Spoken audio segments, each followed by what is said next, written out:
observations, manipulations, perceptions, inceptions. It's all flow. How else could this be clear? That as we see the waves crashing on the shore, and the downstream of a river or a brook, the salmon ebbing and jumping and flowing and dumping all over. You know, how else can that be made clear? How else can that be made clear? If life is a flow, then we must understand it. For without a comprehension of this flow,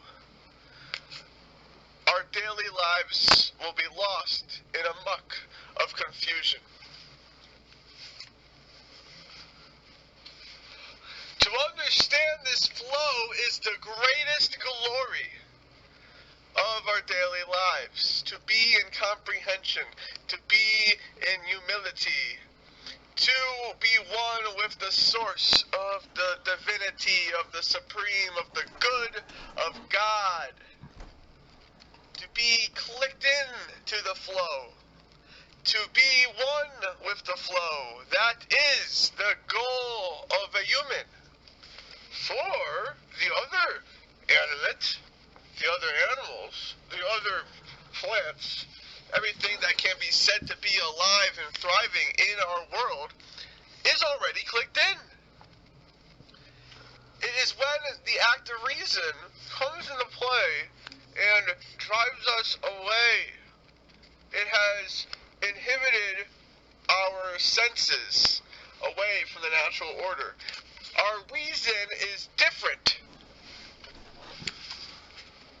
And then we think, oh, high and mighty of the mind. The mind is going to be glory. Science is glory. Knowledge is glory. Information is glory. That is the grave mistake of the modern society, of civilization. That's where we have turned wrong. Now, it's the organized religions that might have encouraged this because of their lack of understanding of the flow themselves, although they think they get it. Truly, to understand this flow, to be one with the flow, you must go on your own journey. You cannot listen to no book, nor church, nor person other than yourself. They will misguide you. They will lead you astray. If you can't grasp the flow on your own, then it is useless.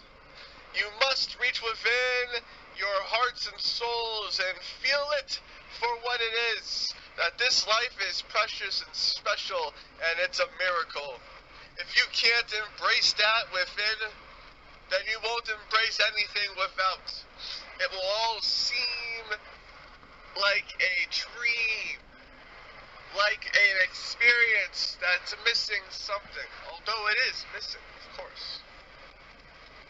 But to embrace the oneness of the world, of the flow of the earth, of all that lives and all that doesn't live, all of creation, that's the goal. That's the real dream. Despite life being a dream, we have a dream to strive for, to be one with creation. If we are not one with creation, then what are we? We're just a mind. Thinking and thinking and thinking until we die, and thinking ceases.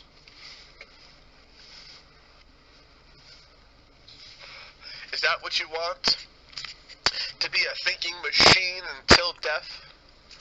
Thinking is great. It is the principle of human life. But it is not the most important thing. We must be one with the flow.